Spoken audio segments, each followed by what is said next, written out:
I mean, people have asked me, who started the system of white supremacy? My answer is, I don't know. I do know that somebody started it because I see the evidence of it. Everything has a starting point. And I always say, I don't know, and then I follow that up by, it doesn't matter. What matters is, it's here. So what I look at it and ask myself one question, should it be here or should it not? I came to the conclusion a long time ago that since white supremacy is designed to mistreat people, it shouldn't exist. So it doesn't make any difference when it started. If it started yesterday, it started 15 minutes ago. Mistreatment, whenever it starts, shouldn't exist. So you don't mistreat people for any reason. So sometimes the white supremacists will have black people saying, well, we can't really end white supremacy until you black people figure out who started it, what date, and, you know, and what was the location, and what was the person that got it started. Then we can start talking about doing something about getting rid of it. That is a flawed concept right from the beginning. Yes, sir.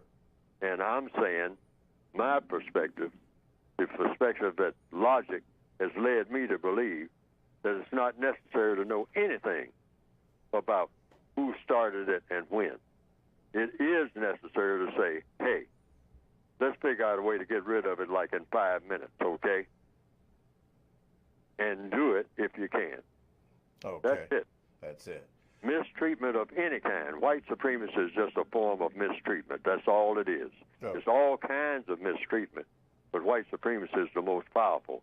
Okay. So get rid of it without even having to think about who started it and when, and whether or not it was on a Wednesday or Thursday. So the code position is that anything that anybody comes up with that they think will work, then go to work with it. I have written a book called The Textbook for Victims of Racism, addressed to the individual person, and I say the way to get rid of racism is for each individual to try to do the things wherever he or she is as an individual person that will be the most effective action, thought, speech, and action that will be effective against racism. That's the prescription that I have outlined in the code book. The goal is to produce a product called justice. Okay, all right. All right? But you have to get rid of racism. I mean, and you're producing justice when you're doing anything that gets rid of any kind of mistreatment of people. Yes, sir. So that would include racism. But any formula that a person wants to go back in history and try to see if they can find something that they can use, I mean, nothing is stopping you except the white supremacists from doing that. I mean, you know, that's what codification is wide open. So a person can do anything that they think would be effective. But I'm saying I take the individual approach. I tailor everything that I do to the individual, not, you know, groups and armies and organizations, because I say, well, that's just not something that I do. Right.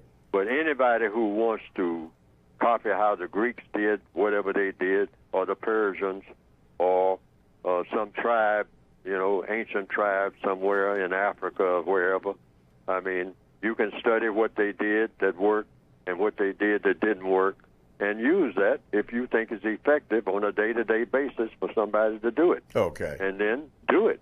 All right. I mean, the whole thing is in what you do, what you choose to do. It's your choice. Your choice. BGQ.